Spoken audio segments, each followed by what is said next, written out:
Good afternoon, everyone. Hi, good afternoon. Yeah. Okay, so for the Hello. session, for the second part of our session, just to give you a preview of what will happen is at first, since we have identified five challenges and issues, and probably will be able to identify more later, our main task for now is actually to come up with ambitious ideas, okay, on how to address or tackle these challenges and concerns. But since we also need to take lunch, right? What we're gonna do is we're going to cover first two challenges, okay, and then after we have covered two challenges, again by discussing the ambitious ideas for each of these challenges, we're going to have a lunch break, and then we're going to go back to this breakout session at 1 p.m. to give us sufficient time um, to have our lunch and to take a rest. Okay, so at this point, I will start the discussion on the ambitious ideas that you may want to recommend or you may want to discuss. And these ideas should actually address the challenges that we have identified earlier. So we can we hear from the panelists? Are there any volunteers who would want to talk about what do you think are some of the ambitious ideas that we can recommend or that we can advocate for in order to address some of the identified challenges related to seasonality in work, related to the agriculture sector, or the low employment opportunities in the agriculture sector, or the low wages in the agriculture sector.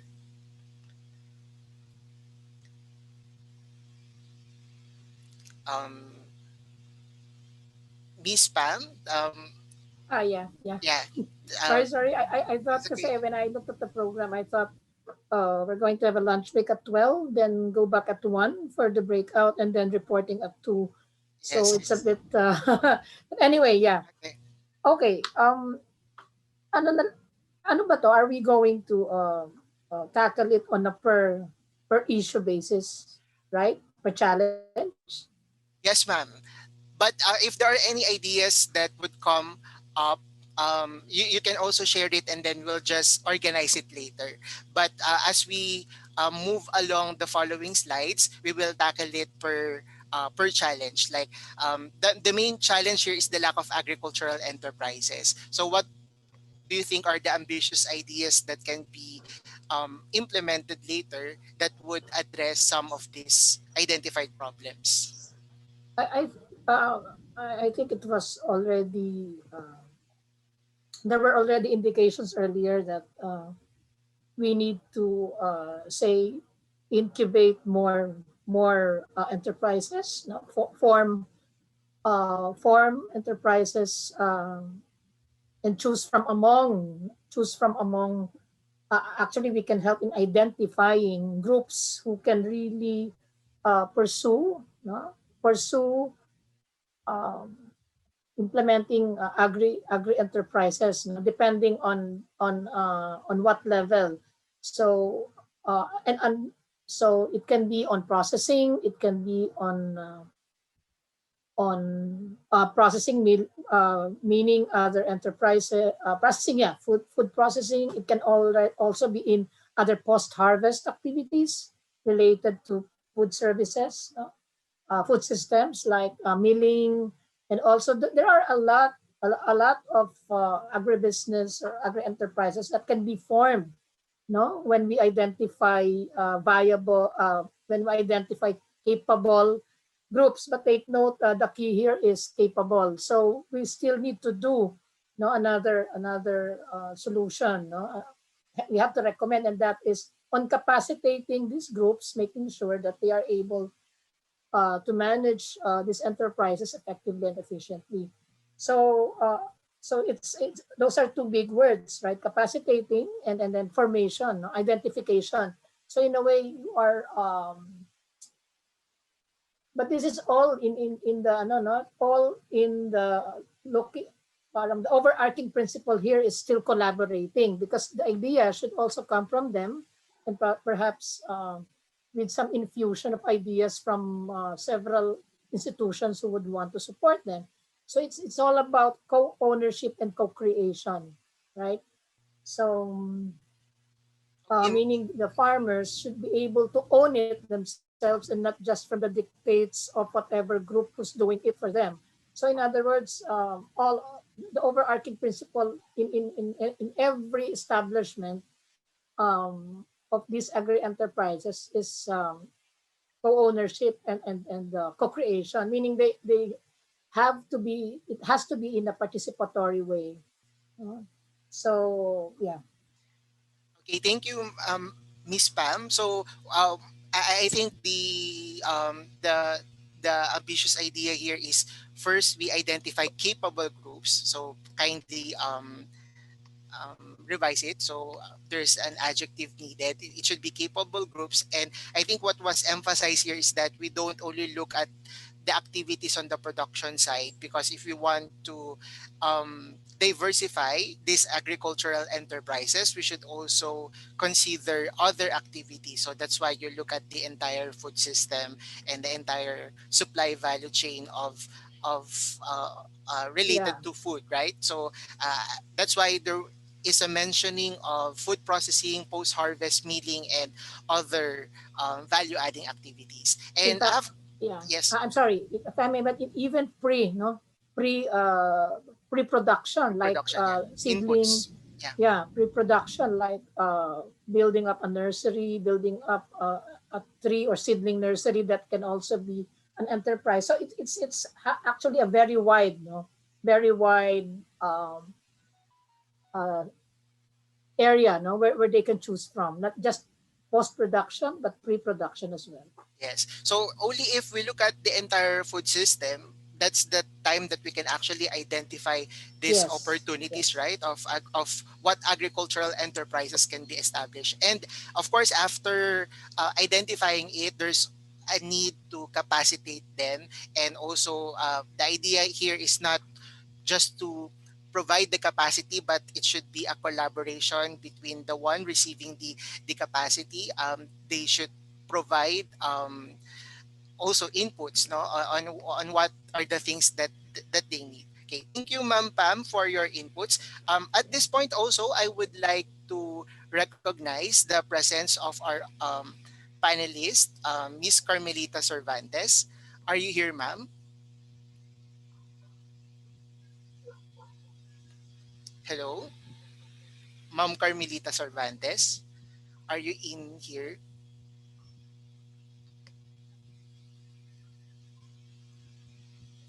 Okay, so I'm seeing her name in our group chat. So so she's one of the panelists. So ma'am, can you hear us, ma'am? Okay, so we'll just go back to ma'am later. Okay. Apart from these two ideas presented, are there other inputs from the panelists? Can we hear from? Okay, I think Sir Michael provided some. Yes, sir. Yes, sir. Can you discuss Okay. some of your inputs? Okay, Sir Michael Melendres. On Yeah. legislation yung legislation will like if for this one, if major universities can bridge on the legislative part, like major industries, then we should uplift din yung mga standards. Like for labor, again, babalik ako dun sa cheap labor. Dapat hindi ganon. If if all the other industries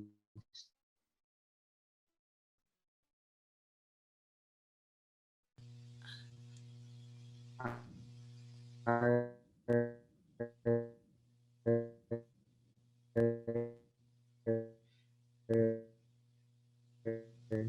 let's Hello, say, sir. providing or can provide Hello, sir. minimum wage or even above that, uh, okay na, sir? Hello? Yes, sir. Sorry po. Hello? Medyo, yeah, we're losing connection. Yan, okay na, Uh, sir? up. Can you Okay, sir. identify, sir? Yes. What specific policy are you recommending? What policy should be advocated to address Well, the challenges identified? well, again, in the push of ano, 'di ba, yung equitable enterprises. Eh. So, sa agriculture, I think there should be a deeper policy on if you go into agriculture, parang yun nga, dapat regular din yung mga workers, 'di ba? Yung uh, i-regularize sila, people working in agriculture should, 'di ba, kailangan mabantayan na if you are Okay. a regular employee, then you get all the necessary, Benefits. yes, Yeah. benefits. And Okay, sir. if you work long enough, then dapat may retirement pay ka din. Okay, sir. Yeah. So, then on the other hand, I saw the message of Sir Arnel. Tama talaga yun, sir. Kasi for the longest time, most of the middlemen were thought of as antagonists. But I think uh, ang mangyayari kasi niyan, if you try to dislodge this middlemen, may work din naman sila eh. They have a function in the full value chain. So baka dapat baguhin yung, kaya hindi nagtatama eh. May ibang work yung middlemen, may ibang work yung farmer. In other countries, ito ang isa sa inayo. So meron kang role, 'di ba? For the service. Ganun naman ang kita eh. In economics, you get you earn based on the role that you perform dun sa service na binigay mo. So kailangan lang maiayos yung value chain and allow or probably let the I don't know who can work on that, but parang tulungan yung mga enterprises who have inclusive models where entrepreneurs on the other side, let's say on the marketing side, are willing to work with farmers and are willing to put away risk with them. So, para mas inclusive yung value chain, walang nadidislodge doon sa value chain. Kasi otherwise, di ba, those who are now holding the market will now go to farming. Di ba? Parang they will consolidate. Now, the farmers naman, ang effort is to, di ba, parang tanggalin naman nila yung middleman. When in fact, they can work together. Yeah. Okay. Yun So po. I think recognizing the roles of Correct. these various actors and making them collaborate and making the entire food system more inclusive, okay, would Yes. allow opportunities for all the participants, no, in the Yes po. value chain. Yeah. Yes Thank you, po. sir. Yeah, thank you for your inputs. At this point, I'm seeing a raise of hand from Dr. Decibel Eslava from CESAM, UPLB. Hi, good Can morning. Morning, Yes, ma'am. thank you for recognizing. I think may pangalan doon sa dinidescribe kanina pa. And it's about creating a circular economy for the organic agriculture sector. And if you would look at, for example, wait lang, yung kinakain ng dog ko yung electrical wire. Okay. So if you would look at, for example, yung sa one of the models that we saw that's very successful is the one in Panay, yung Organic Agriculture Organization of Panay Island.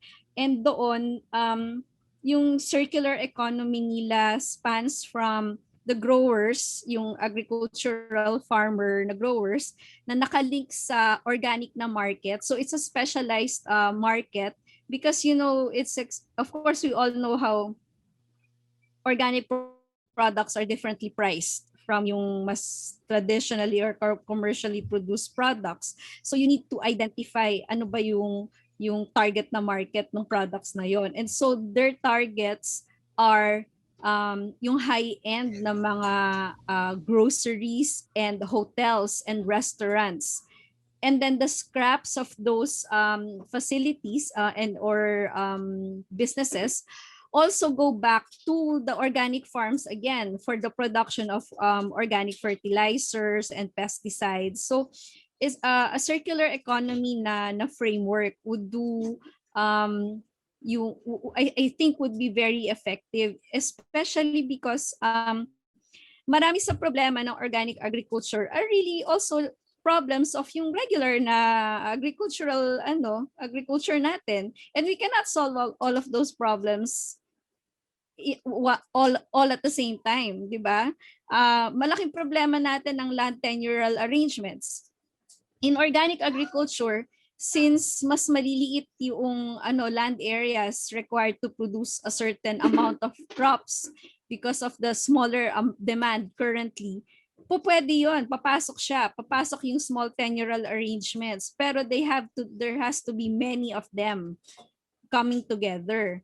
So we don't intend yung sa earlier na session kasi kanina, the issues that floated are issues of regular agricultural na industry, and they're very difficult to solve. So kung magfo-focus lang tayo sa organic agriculture, perhaps we look for a framework that has been shown to work for smaller groups. Siguro yun yung point ko. We work with a framework shown to be effective, but we start small. So small is not necessarily isang barangay. Small meaning like the one in Panay, the whole island of Panay. Yung ganong klaseng approach po. So it's a very ambitious idea, but it has been shown to work. And so the ambitious part here is to get other islands to adopt the same framework. So sa Panay, nakakonect si organic farmer sa groceries, nakakonect sa hotels, sa high-end hotels doon, high-end restaurants, and then there's scraps, yung mga tapon, mga sobra-sobra are being returned to the organic farms. So umiikot lang ng umiikot. And so I think it's a workable system. So yun po yung ambitious na idea, to get others to copy that. Thank you po. Thank you, Dean Islava, for your inputs. Yeah, I think at this point now, it's very important for us to really recognize that, of course, we can recommend solutions to the pre-existing problems. Again, not only in organic agriculture but in agriculture in general. Pero ang pinaka gusto po talaga nating makita dito sa ating workshop na ginagawa ay yung ambitious idea. So something that is more innovative or quite different from what we usually would recommend, no, to solve certain problems. And yun nga po, we recognize that the organic agriculture is unique as a subsector, and because of its uniqueness, kailangan din ng mga unique na ideas, or yun nga, tinatawag natin ambitious ideas to solve or to address certain problems. Let me just recognize the raised hand by one of our panelists, Ma'am Pam. Yes, no. I definitely agree, no, with what Ma'am mentioned earlier. In fact, some of it are already. There are many cases that are working, like one in Panay. What we're doing right now, I would like to mention that what we're doing now in El Nido, specifically where we are, we have a project there. What we are doing is having the Federation of Farmers operate the El Nido Food Terminal, and then somehow provide them with all the capacities that they need for them to manage it. And then what is very good about it is that there is a ready market, you know, for these food terminals. Remember, El Nido is an ecotourism spot. It's a tourism spot, no, in Palawan, and we have several resorts there that are operating. In fact, and who has very high demand for this vegetable. So that is somehow what we are doing right now, to connect the the small farmers through the federation, because the federation is the one connecting with the small farmers within the area, so that they can produce the demand of the say the Ayala group. Now I'm referring to the Ayala group, which controls uh, all of the resorts there in El Nido, and then for them to consolidate the produce, all the vegetables, and then market it to Ayala. So in that way, um, that is in that way they are helping the small farmers.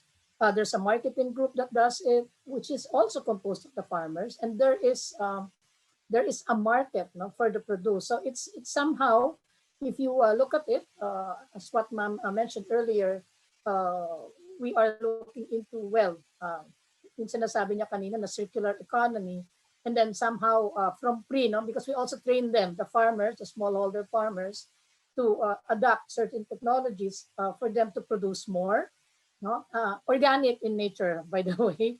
So these are somehow some of the practices that we are promoting, and one of that is in El Nido. Thank you, ma'am, for your sharing. And I think what's different here is that, usually the interventions is just you group the farmers, and then it's so focused on production, or you're just addressing certain problems. But based on Ma'am Pam's sharing, it goes beyond the capacity to produce, right? It also talks about uh, their market linkage and other things that they need in order to become profitable enterprises. So these are the kinds of interventions that we want to solicit now from the group. Siguro po at this point, since it's 12:10 p.m., we will have a break first so that we can all rest and eat our lunch, and then we're going to go back at 1 p.m. to continue with our discussion. I think there's no need to leave the room. You simply need to just mute your microphone and turn off your videos, and we'll just return it at 1 p.m. Okay. So thank you and have a good lunch. Part and the last part also of our second session on action track number 4, advancing equitable livelihoods. So just to make a roll call of our panelists, um, Mom Carmelita Cervantes, are you here now?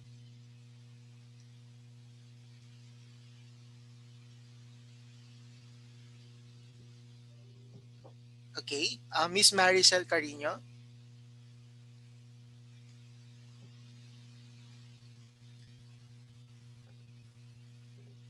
Okay. Mr. Michael Melendres.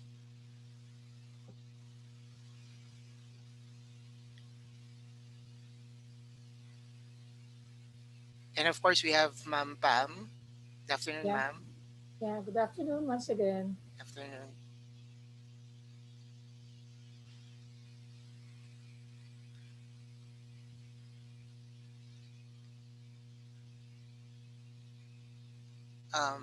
Ma'am Maricel Carino, are you still around?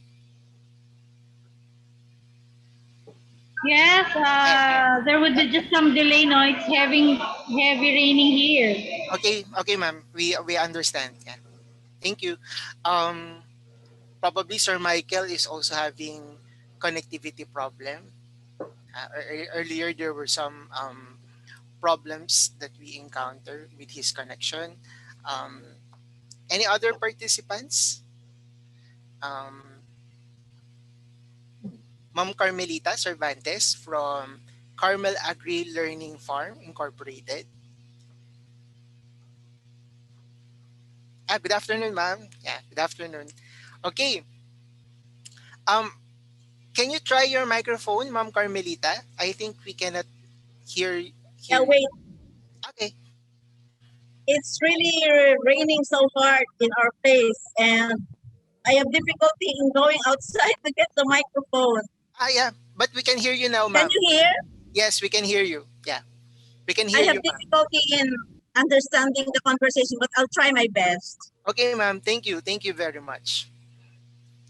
Okay, so at this point, let's go back to the first challenge that we discussed earlier. Just to summarize, the ambitious ideas that we have identified as a group. Kindly turn the slide to slide number, is it 6 or 7? Okay, yeah. Okay, so during the lunch break, I kind of paraphrase what we have discussed. So we're going to agree whether you think that this is a good way of summarizing what we had tackled earlier. And also, I look at some of the comments, particularly from Assistant Professor Villancio. So I also incorporated some of his inputs that were provided via the Zoom chat. So these are some of our ambitious ideas. Again, I think what's good with what Dr. Eslava from the School of Environment from UPLB discussed earlier is that when we provide these ambitious ideas, of course there are challenges or existing problems, and we often have um, a certain recommendations for those typical problems, right? So what we want to solicit actually from the group are ambitious ideas. So probably if we so do decide to provide recommendations for each of the problem, siguro po ay pipili na lang tayo ng alin ba sa mga recommendations na to yung mako-consider natin na ano, kumbaga hindi common, or we can call ambitious ideas just to emphasize them. But of course, we're still going to chat down the recommendations that we'll be able to come up with. So the first one is, again, to identify and capacitate with the idea there is there's collaboration, groups that can build agricultural enterprises. And again, we're not just looking at the production side, but we look at all opportunities from production and marketing. The second one, also an ambitious idea, is to advocate policy reforms concerning labor standards, because there are a lot of issues related to farm labor, or even the security of tenure for our farmers, or even those who call for more benefits provided to them and job security, among others. So I think this is also one ambitious idea that we can pursue. The third one is to adopt models of circular economy in organic agriculture sector, particularly those that have been identified to be effective, even on a particular area, like a certain island or a certain place. So we look at how waste or outputs from one participant in the value chain can be used by other players, or even the same actor in that food system. And then number four is to identify mutually beneficial farmer middleman collaboration. Again, we not all middlemen are evil, or as we call them in marketing, the necessary evil, because there are really cases where activities can be performed efficiently by middlemen. So what we want to identify is what are those mutually beneficial collaborations between the two. And then for the fifth one, capacity building, including agribusiness planning for farmers or producer groups, should be multidimensional, because we don't only look at solving a particular problem, like some capacity building can be too narrow or focused on particular aspects, like only it will only deal with production. But of course, when we deal with farmers, there are multi-dimensional beings. There are a lot of things that we should consider, not only the business side of it, but there are other aspects that we have to address, right? So that's why when we look at capacity building interventions, we want it to be multi-dimensional. Okay, so we still have four challenges. So I think we can proceed with the next one. Next slide, please. Okay, the major challenge here is the inadequate infrastructure support, coming from the government, which talks about problems with crop insurance or other financial instruments that may be needed by farmers, how to improve the capacity of our farmers to deal with disasters and related risks in their operations, as well as productivity constraints like adoption of certain technology or mechanization and even irrigation. So at this point, maybe we can hear from our panelists. What can you recommend as ambitious ideas to address or solve the following challenges? Can we hear first from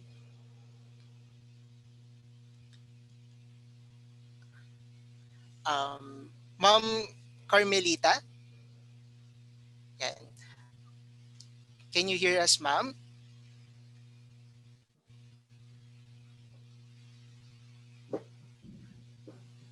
Ma'am Carmelita? Okay, siguro may problem lang with the connection. Let's go to Ma'am Maricel.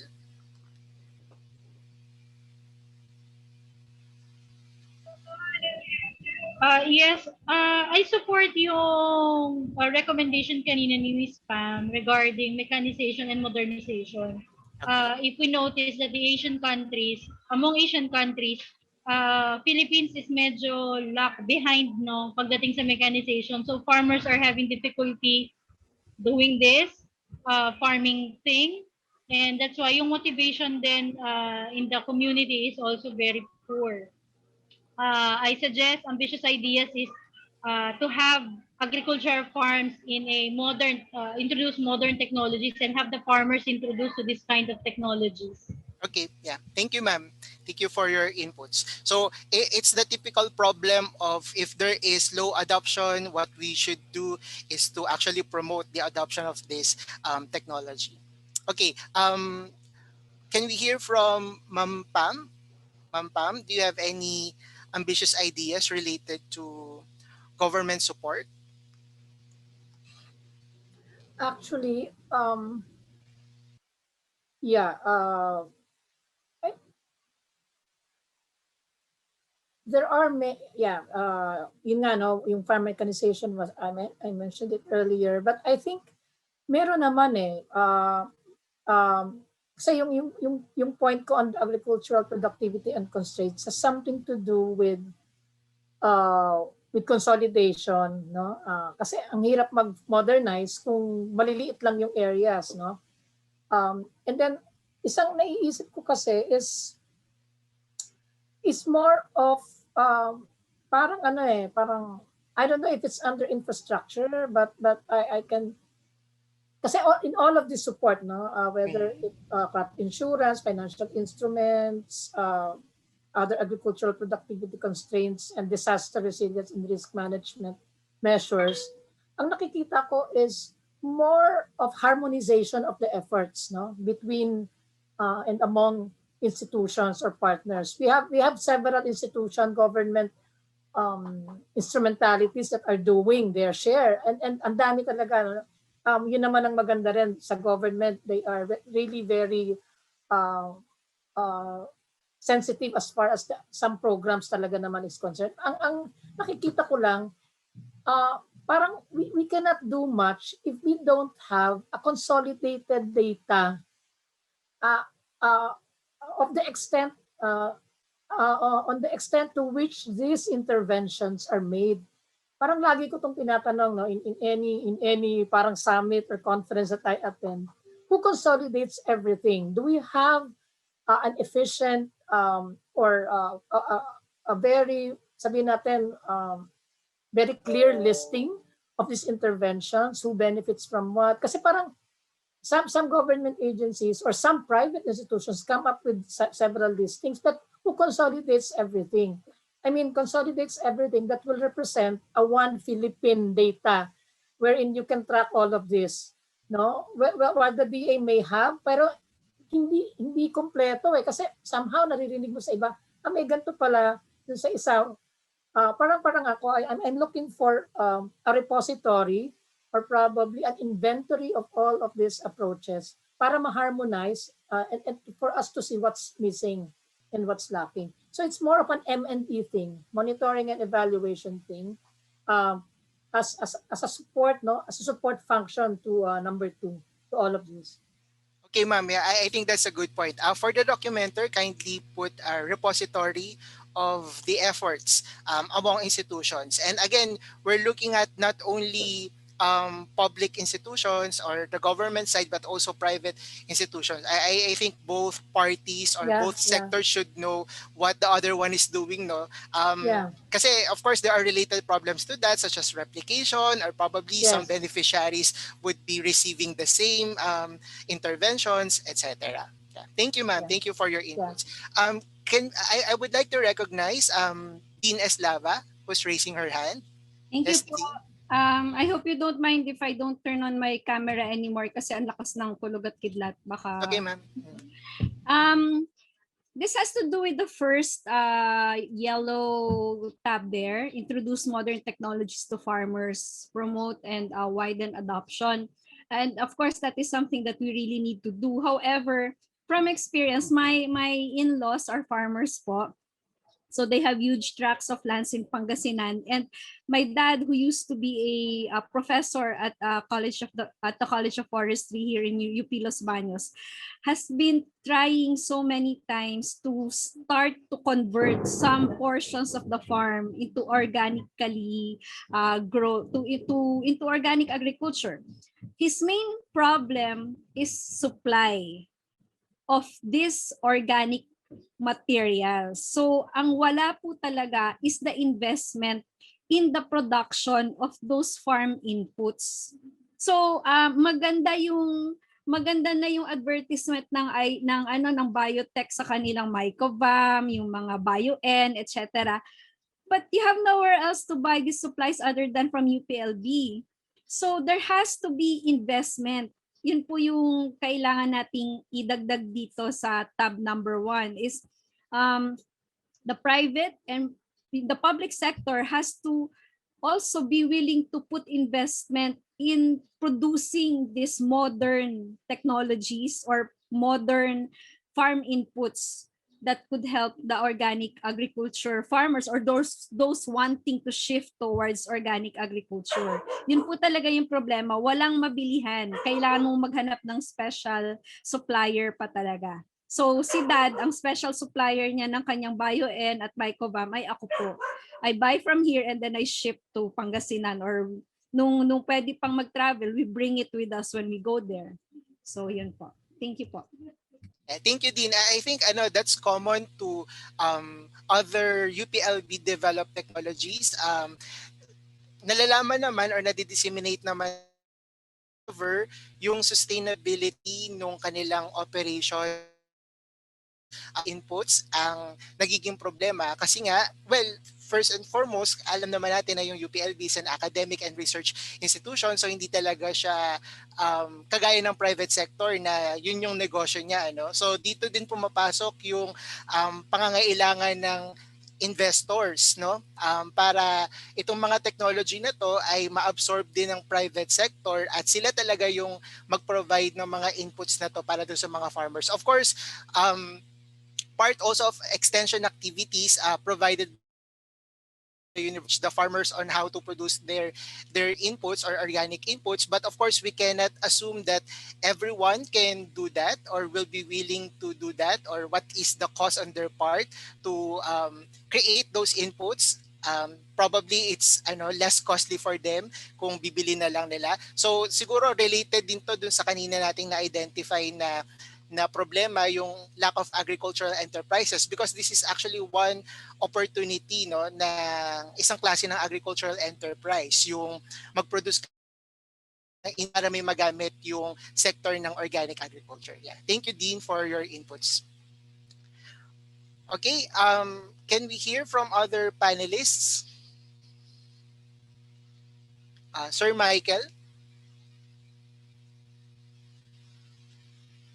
Can you hear us now, Sir Michael? Yes, sir. Yes po. If I may add lang, sir, I think it's still with the with the like for yung crop insurance and accessing itong mga uh, technologies. I think if we can drive the government to make to help make pa the landscape of yung the total landscape parang more conducive. So yung more policies on making on supporting SMEs who are entering yung agribusiness. Okay, sir. Like forcing the banks parang if the government is really serious, diba banks are required to lend at least 10% of their portfolio to agriculture. So they choose to pay the penalty. So baka dapat hindi lang monetary penalties. If they are if the banks are uh, sinasadya nila na i-avoid yun, then that's bad faith. Then baka dapat kulong yung parusa sa kanila. That way they will really take agriculture seriously. Kasi ako I see the banks partly as they're part of the culprit kung bakit mabagal ang agriculture natin because they are not seriously supporting it.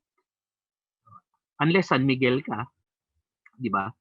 San Miguel, sobra na niyang laki, pero napakadali din yun. But if you are a farmer, ba ipapasa ka niya sa microfinance. Or not that microfinance is bad, but di ba, they are creating layers to make the money more uh, expensive.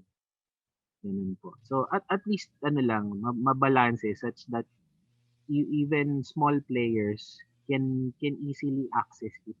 Yun lang crop insurance. I think malaking issue yan kung malaki maitutulong talaga yan. If only the government will really push for it. Kasi at the moment, wala namang institution in the Philippines or financial institution that would seriously engage that. So I think yan policies where the government can make uh, the landscape more conducive ba. Okay, sir. Yeah. Okay, thank you, sir, for your inputs. As So, we, as or with regard to insurance, we have the Philippine Crop Insurance Corporation. However, as I think I also mentioned this earlier. They of course have only limited budget, so they are not able to insure all farmers in the Philippines. So what probably is lacking here is more of private sector participation in the insurance market or insurance industry, particularly insuring agricultural businesses. No, siguro doon nagkukulang. Of course, yung insurance na kayang i-provide ng Philippine Crop Insurance Corporation, again, due to its limited budget, ay kakaunti lang, kaya konting farmers lang din yung nako-cover ng insurance nila. Okay. Thank you for your inputs. Okay, I think we can go now to the third challenge. Okay, can we go to the third slide? Okay, so for the third challenge, okay, this is quite related to our earlier discussion. So this is inaccessibility of agricultural credit. Again, we see lack of flexibility on the part of financial institutions. Of course, this is because of the risks involved in the agriculture sector or in agricultural production. That's why some formal lenders would be hesitant to provide loan to the agriculture sector. And there's also reliance on loans or financing even for the basic needs of the households.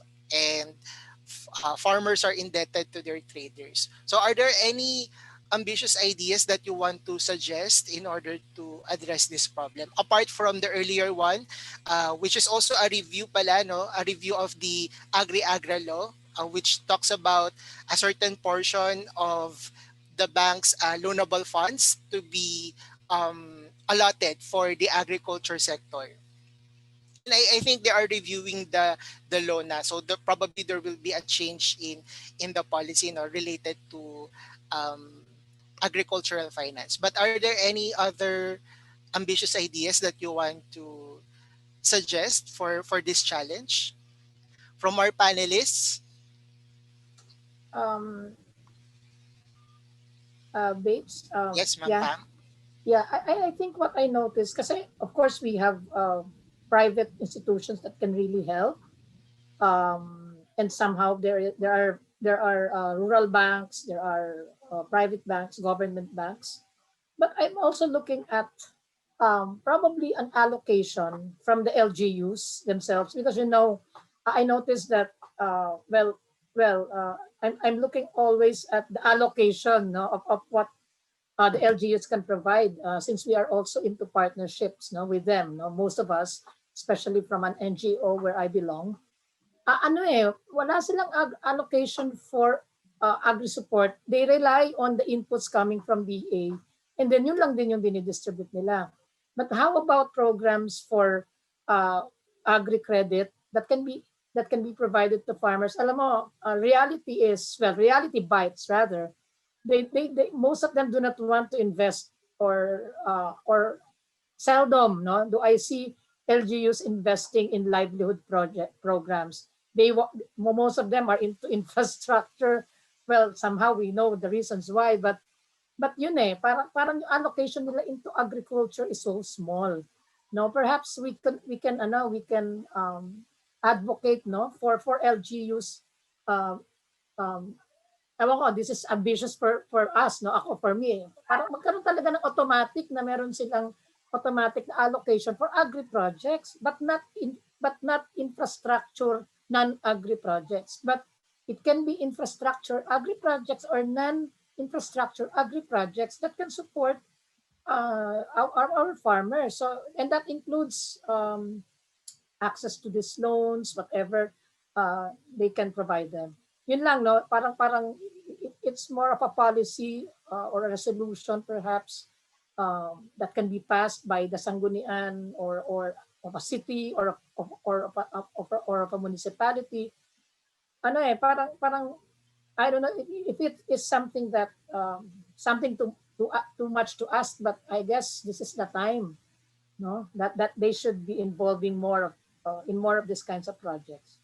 Okay, yeah, thank you, ma'am. So we're talking about local government intervention in the form of credit, because usually what we see is a national program that would provide credit through the Department of Agriculture, and of course it will be coursed through the Land Bank of the Philippines and partner banks. So ang sinasuggest ni ma'am, or one ambitious idea, is for LGU to really think about providing agricultural credit, no, sa kanilang farmers. Yeah.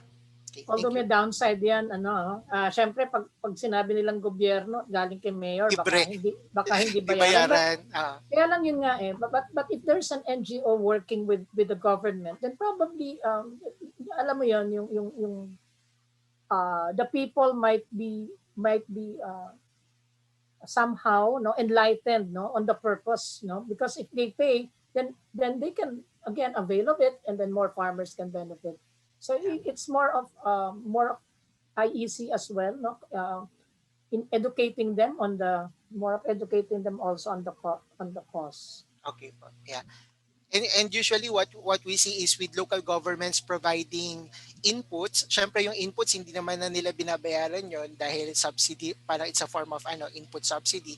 But when it comes to credit, so at least there is something na umiikot dun sa LGU in an ideal situation where the borrowers would be paying their loans from the LGU. At least may mapapaikot na pera dun sa local uh, locality na yon para pwedeng i-borrow ng mga farmers na nandun. So I think it's one ambitious idea na kailangan lang pag-isipang mabuti talaga kung paano i-implement. So I think maganda din Yeah. siyang i-recommend, ma'am. Thank you, ma'am, for your Okay. inputs. Okay, any other inputs related to agricultural credit?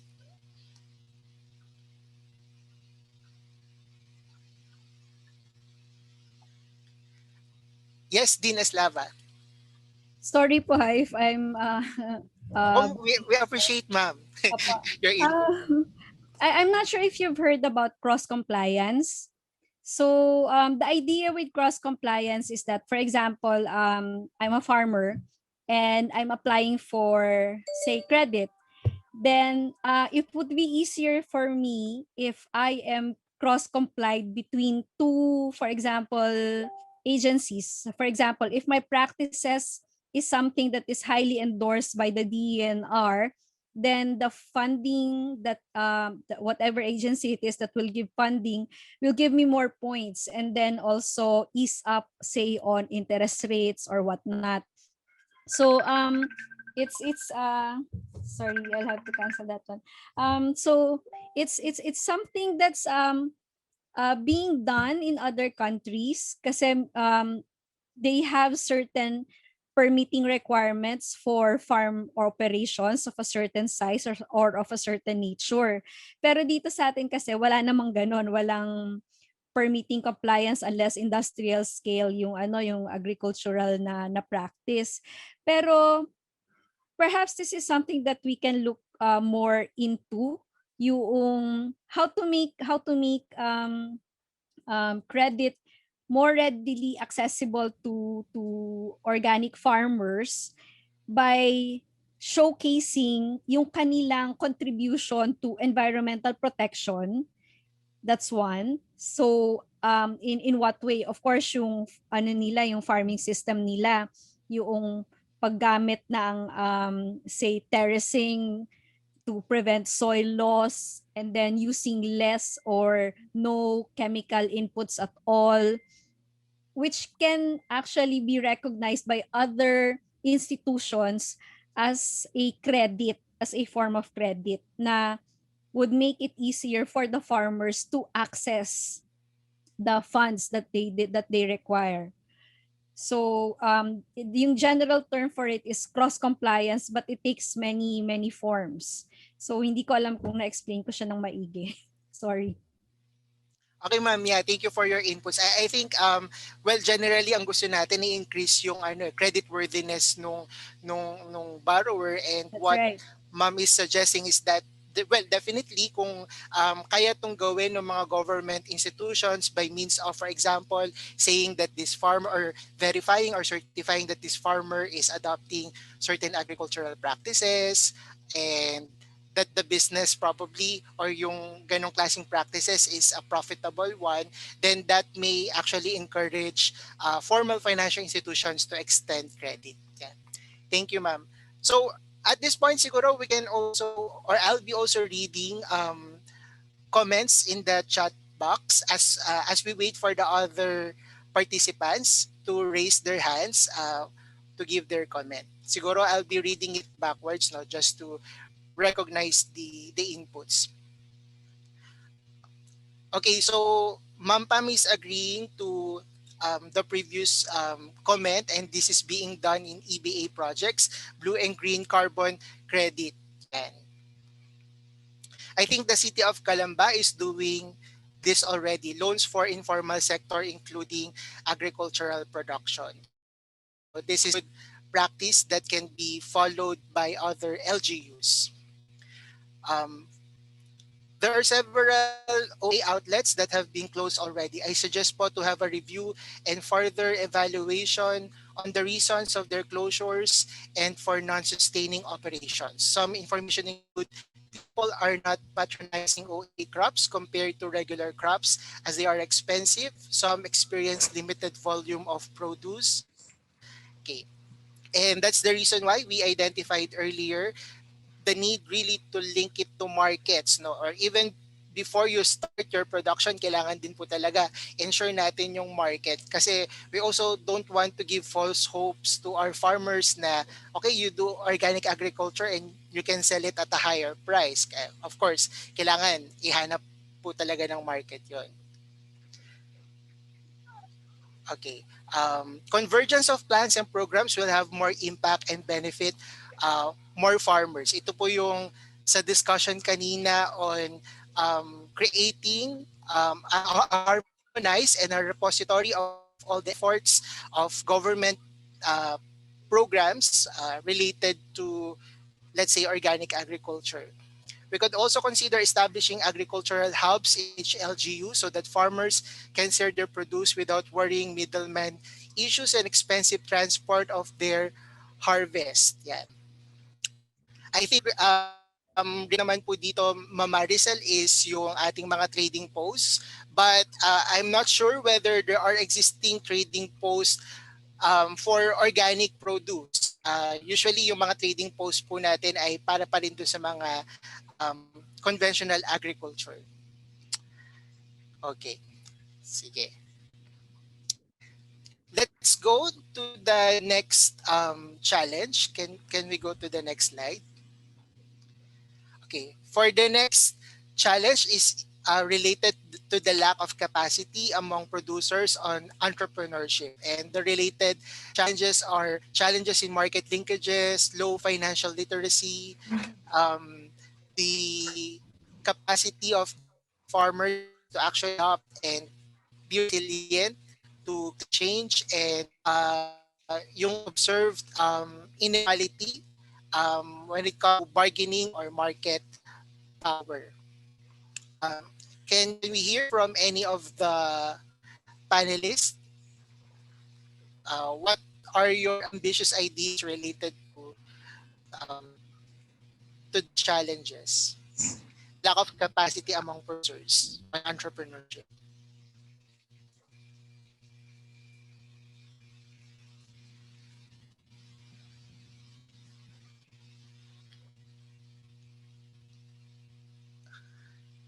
Um, Sir Michael, can we hear from you?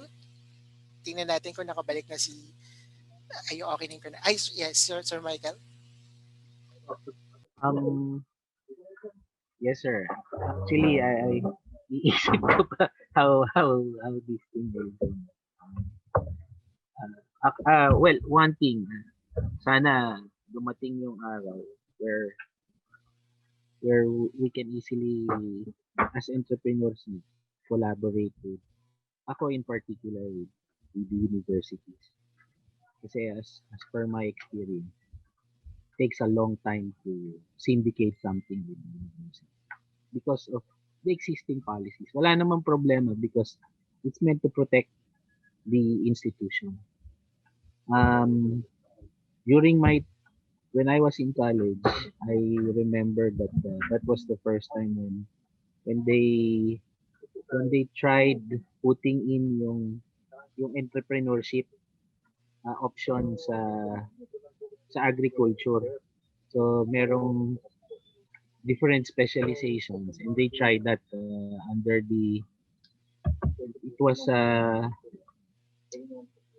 it was being championed by Senator Magsaysay. But nakagraduate na lang ako, and I think ilang batches na yung natapos. Still, it didn't happen. So, and yet up to now, pinag-uusapan siya. So I think it's an ambitious thing to see that in the field of agriculture there will be an entrepreneurship option, kasi that's where it will start, diba? And if it's there, if it's partly of the curriculum, and there is an incubation facility which can be supported by the government, then I think, diba, we will have more. Baka doon sa batch ko, hindi lang ako yung isa, baka mas madami pa. Okay. We were about we were more than 500 sa batch ko. So baka mas madami pa yung naging entrepreneur if there was such a thing. Okay po. So yung focus po dito is on the inclusion of entrepreneurship in the study of agriculture. So when we talk of the study of agriculture, this is not only formal, lalo na po kung ano to, no, yung mga farmers na ano na talaga, practitioners, and those na hindi na din magfo-formal education pa, no? Kasi I think the one related to curriculum, we'll discuss it later dun sa issue number 5. Pero dito, yung capacity ng ating mga producers on entrepreneurship, I would say ang gusto po nating i-emphasize ay yun nga, i-incorporate yung entrepreneurship doon sa practice nila sa ng agriculture, and probably in the form of extension services na pwedeng i-extend po sa kanila, tama, or any informal means of learning entrepreneurship. Okay, yeah, thank you, sir. Can we hear from Ma'am Maricel? Yes, thank you, Sir Mel. This is a rejoinder. This is sinasabi ni Sir kanina, no? Regarding entrepreneurship in the curriculum. Actually, it is embedded in the curriculum for DepEd. Other than that, across all grade levels, across learning areas, the entrepreneurship curriculum is already integrated. And just last Friday, the policy on financial literacy for DepEd has been released. And this captures na yung entrepreneurship. And I believe na it would start from the students on how are they going to integrate entrepreneurship and the application of financial literacy in agriculture. Okay, yeah, thank you, ma'am. So I think we'll tackle it more dun sa number 5. I think it's really on the number 5 issue regarding youth and how they take agriculture, no, sorry, entrepreneurship and agriculture in their curriculum. Thank you, ma'am, for your inputs. Thank you. Can we hear other inputs? Siguro puntahan naman natin yung issue on low financial literacy. Do you have any ambitious goal that can address this challenge among our farmers? We can hear from any of the panelists.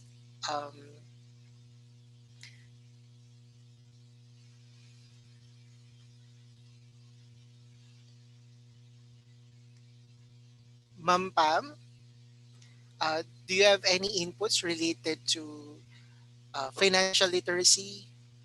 I think this goes hand in hand with entrepreneurship in agriculture, because when you train them in an entrepreneurship, already includes everything, from the basics of farm management to the financials, no? So I think it's very basic. However, probably financial literacy, kasi for me it just doesn't mean financial management, no, from the part of the business, but also how the farmers can use their money uh, sensitively and in accordance with the household use. Kasi when I my understanding of financial literacy is more of a personal use. Kaya lang, saan nanggagaling yung money for personal use? Di ba, from the earnings of the farm?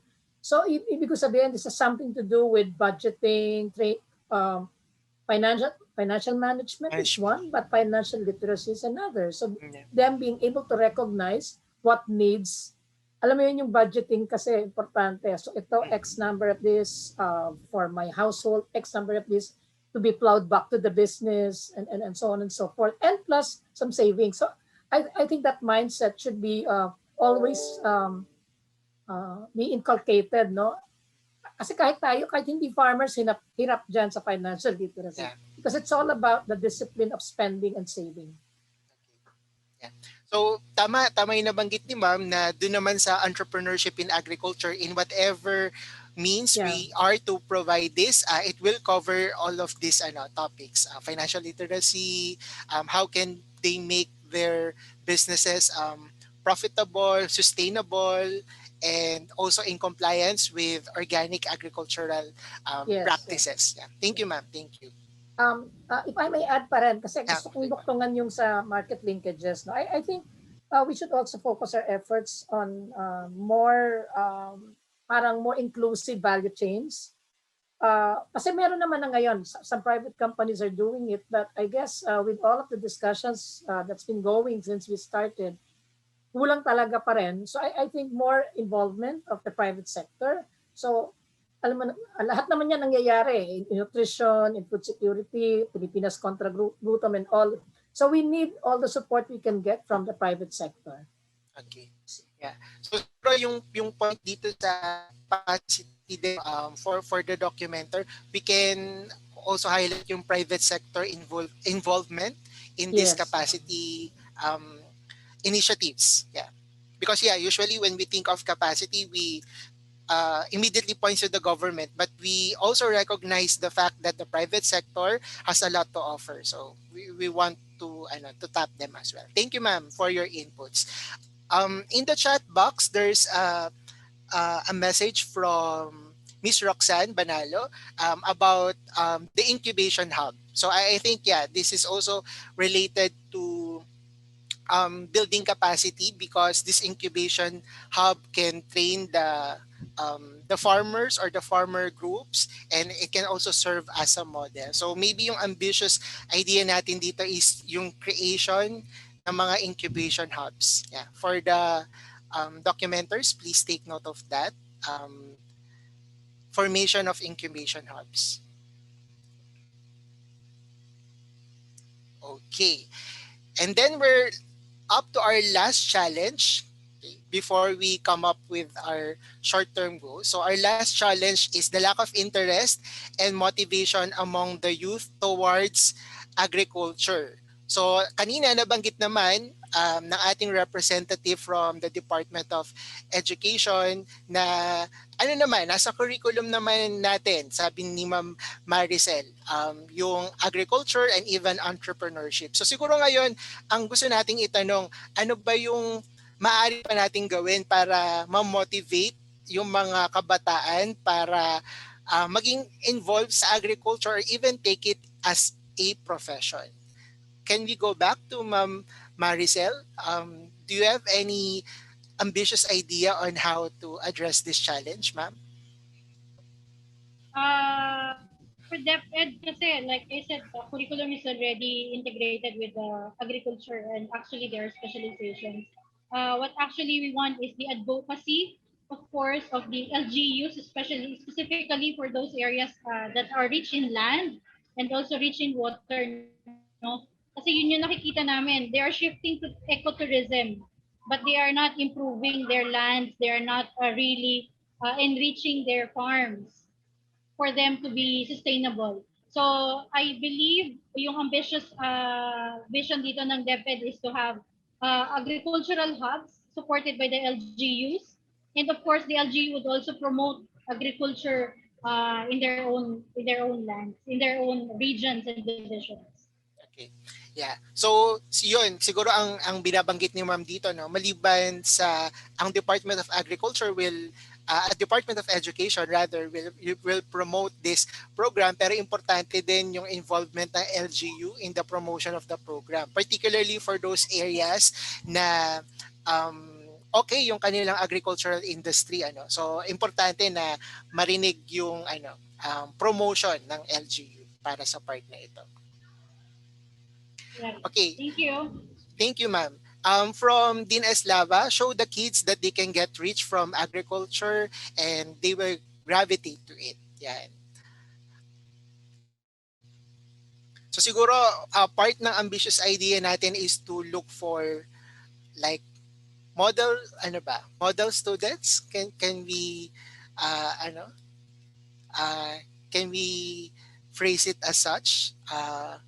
Or students who are already engaged, for example, in agricultural businesses, kahit na estudyante pa sila. Siguro that's one way in which they can promote to other youth yung sector ng agriculture. Okay. Sige. So at this point, let's go to the next slide. From this ambitious okay, there's another one. Offer scholarships that are related to agricultural degree programs. Pero we must say na ano naman po, nag-exist naman po yan. Marami pong mga scholarship dyan. Pero syempre, limited pa din po yun. No? So siguro kung dadami pa tong mga scholarship programs na to ay mas mamomotivate yung mga students natin na mag-engage into um, uh, the field of agriculture. And there should be benchmark in different countries. Benchmark probably of the curriculum, no? Yung tinutukoy ni Ma'am dito, benchmarking. Then from Miss Edna Matienzo, maybe millennial farmers can help promote agriculture. So ito, either students or millennial farmers yung pwedeng itap to promote agriculture. And I think very ano din no, very instrumental talaga din yung promotion ng ating mga teachers. Probably all of us have experienced or in one way or another that we get influenced also by what our teachers are telling us nung tayo ay high school or elementary. So malaking factor sigurado 'yon, yung promotion din ng mga mismong teachers natin. Okay. Okay, can we go to the next slide? Okay, so for the next slide, we have identified some ambitious ideas, and actually some of the ideas have already been expressed as ambitious goals. So all of these things, siguro po tingnan natin kung workable naman siya in the next 3 years. Okay, so these are the things that we have identified so far. Again, for number 1, identify and capacitate with collaboration groups that can build agricultural enterprises. And this is, I think, an ongoing endeavor already. Okay. Number 2, advocate for policy reforms concerning labor standards and workers' welfare in the agriculture sector. Ganun din. Ito naman ay of course yung advocacy on policy reforms would depend on the priority of administrations, whether they will prioritize on this or not. But can we set this as as a short-term goal doable in the next 3 years? Any inputs from our panel?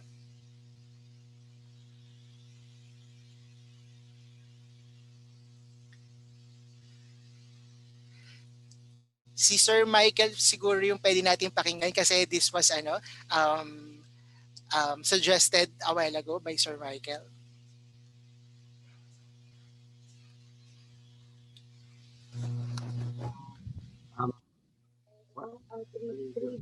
Pardon lang sir, can you repeat?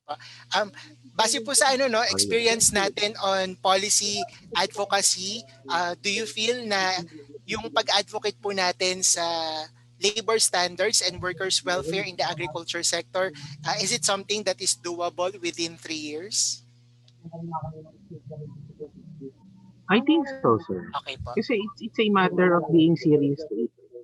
That way, the people, even those who, parang so that anybody who will engage into something that's related to agriculture will see a good career in agriculture. Kasi if we prolong it, diba, it's gonna take decades again. So if we take it seriously, push it with the intervention pa rin naman and bridging of the government and other institutions, I think it's highly doable in the next 3 years. Baka nga pwede pang paikliin kasi pwede namang magkaroon ng transition period. Ganun po. So I think it's highly attainable in the next 3 years. Parang let's look at agriculture as a source, as another industry. Kasi ngayon hindi talaga siya seriously taken as an industry that can create good jobs and careers. Okay. Okay, thank you, sir. Yeah.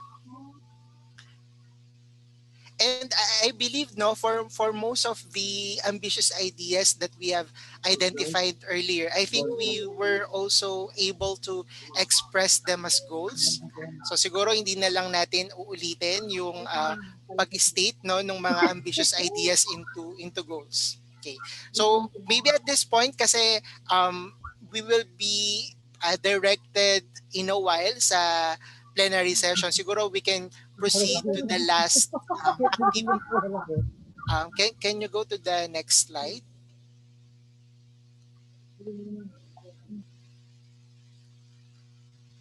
Yeah. So from the ambitious ideas and goals that we have identified earlier, we have to identify what are the possible post-e-dialogue activities that we can do, no, para naman din yung mga ating irerekomenda or naisip na irekomenda ay hindi lang manatiling recommendation. So at this point we want also to um, get everyone's involvement dito sa mga post e-dialogue activities natin.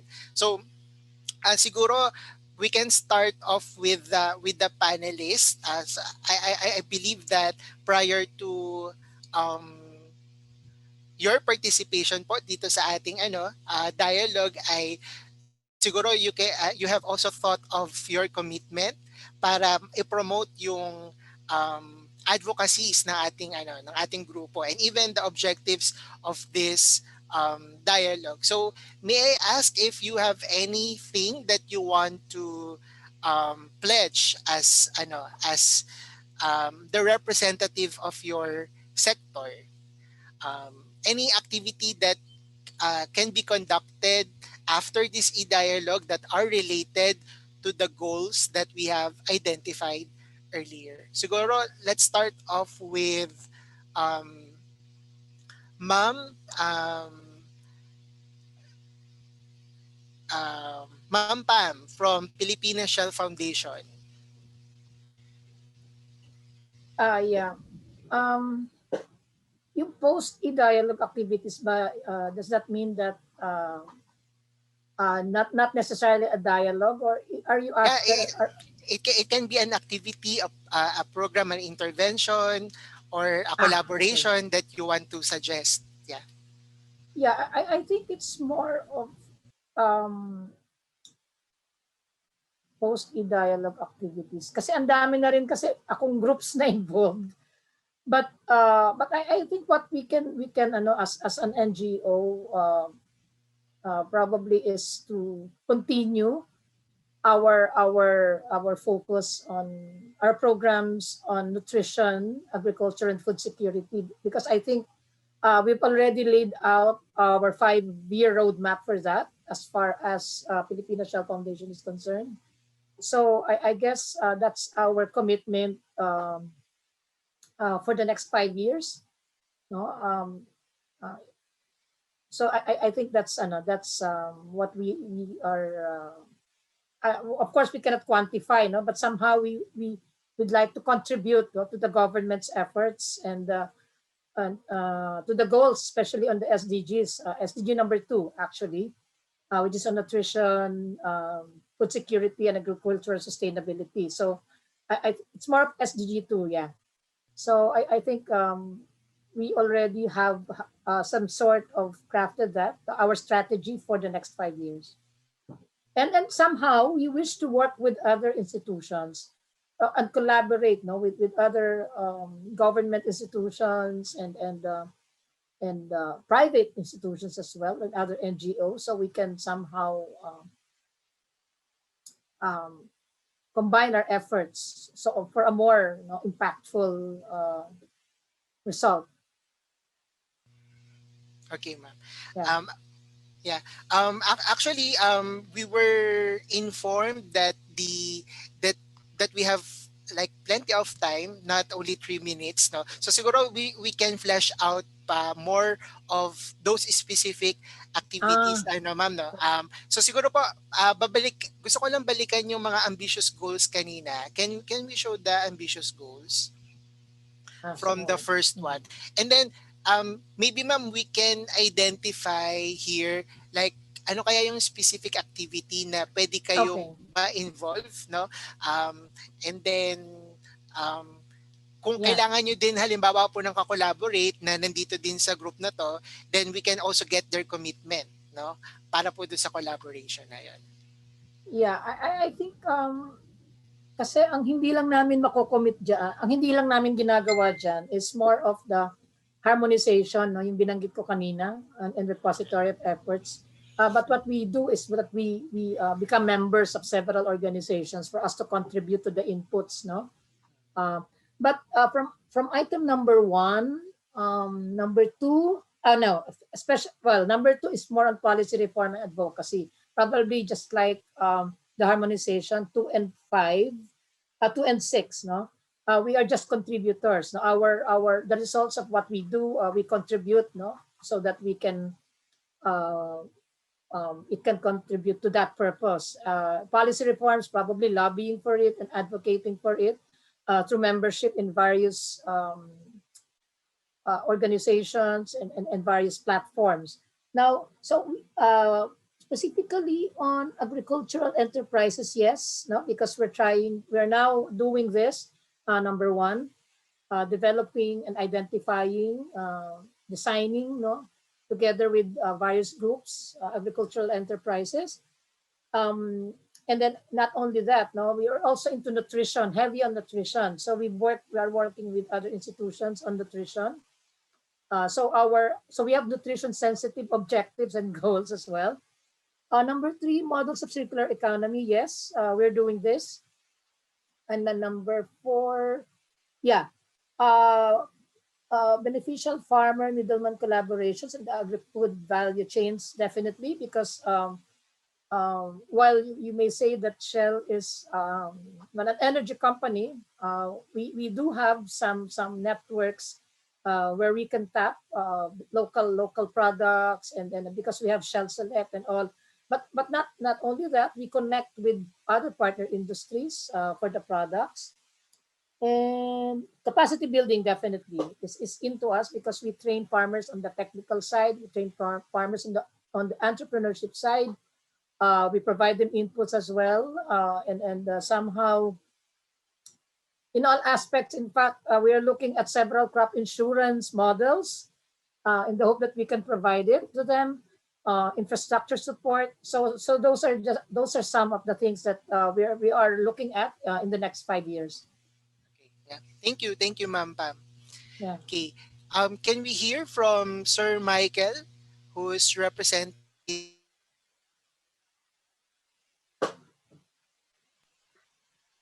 Hello? being engaged in? Yes, Sir Michael. Um, yes, sir. Um,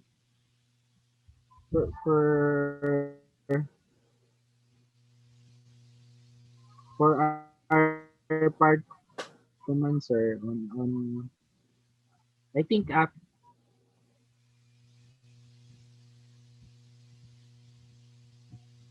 hello. Wala si sir. Hello, sir.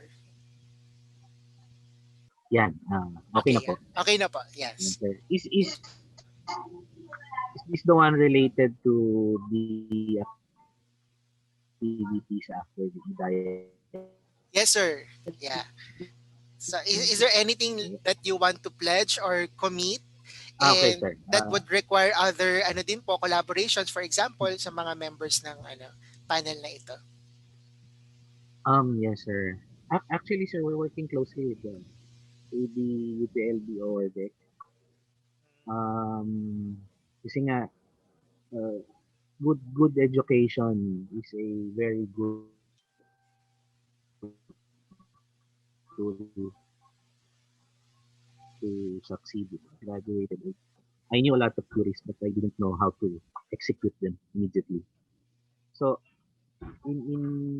if there are people who would want to collaborate, ito very specific. The OR deck was granted a 7 hectare property. And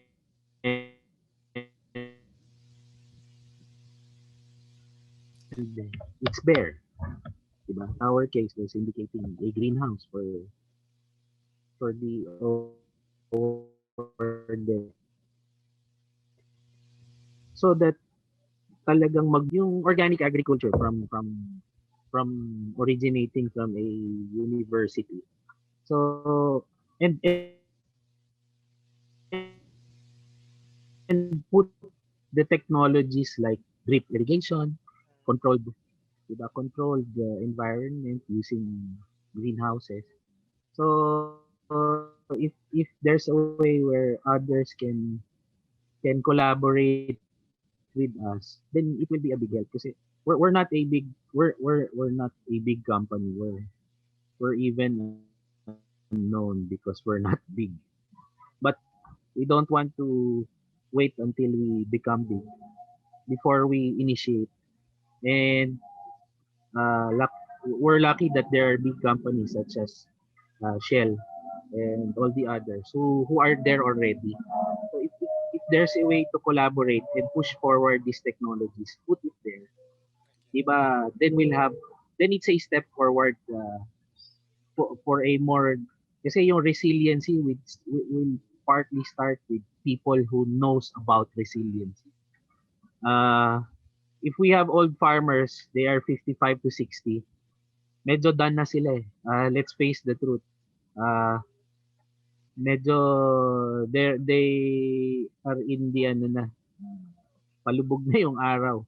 So we might as well, if we have 100% of support that we can pledge, we may need to put 80 or 90% of that in our young uh, potential farmers or people who will be working in agriculture. And if we're able, yun po, collaboration again. It doesn't have to be money. It can be intellectual Yeah, support. technology Uh, transfer. Yeah. and we just need to know where that is. So nandyan po yung facility na it took Doc Calub to work on that for so many years. She will be she'll be retiring soon. So we don't want that to stop. So I think it's best that yun, it's a point of collaboration which I'm opening up to everyone. Okay, thank you, sir. Yun po. Okay, thank you. And last but not the least, our representative from the Department of Education, Ma'am Maricel. Is there anything that you are willing to pledge as the education sector representative for this forum? Yes, might as well for the DepEd, no, since we are in the reviewing and revising of the curriculum guides for all grade levels, specifically in the TVL, we might be looking for consultants here as our panelists, no, to be as one of our consultants in the revised curriculum guides. Okay, yeah. And one thing is to increase yung rural farm schools. Yan po. So we would be asking help from the consultants, specifically Sir Michael kanina yata yung panelist that they are more of planning and consultancy. And how are we going to strengthen and develop more rural farm schools and motivate our children to do farming. Okay, yeah. Thank you. Thank you, ma'am. So, ayun, na-identify natin on that part, what DepEd needs would be both the participation from the private sector in developing those farms. And on the part of curriculum development, definitely the College of Agriculture and Food Sciences, and for the entrepreneurship part, even the College of Economics and Management of the University of the Philippines, Los Baños, can definitely provide some inputs and help the Department of the Department of Education in revising this or improving this curriculum.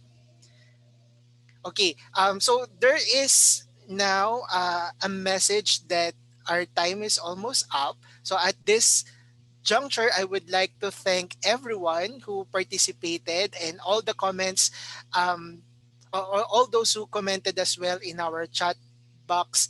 We thank you for your inputs. And at this point, we would like to um, present the certificates of appreciation to our panel members. So this certificate of appreciation is given to the name of the panelist in grateful recognition for generously sharing his or her invaluable time and expertise as panelist during the Organic Agriculture for Sustainable and Resilient Community Food Systems e-Dialogue OAF SSD 2021, held on 8th of June 2021 via Zoom, University of the Philippines, Los Baños College, Laguna, given this 8th day of June 2021. Signed by Dr. Blasilda M. Calub, the chair of the Interdisciplinary Study Center on Organic Agriculture and convener of the UN Food Systems Summit Independent Dialogue. So this one is being presented to Ms. Maria Pamela Castro, and another certificate for Mr. Arnel, or Assistant Professor Arnel Villandro, Miss Carmelita Cervantes, Miss Maricel Carino, and Mr. Michael Melendres. So again, let's give them a virtual round of applause. And we also, of course, very much appreciate the presence of our audience who stayed with us in this action track number 4 session. So we thank you once again for your participation. And in around 15 seconds, we'll be seeing each other in the plenary session. So thank you very much and good afternoon. Thank you also. Good afternoon. Thank you, everyone. Miss Pam, please consider my email address. Thank you.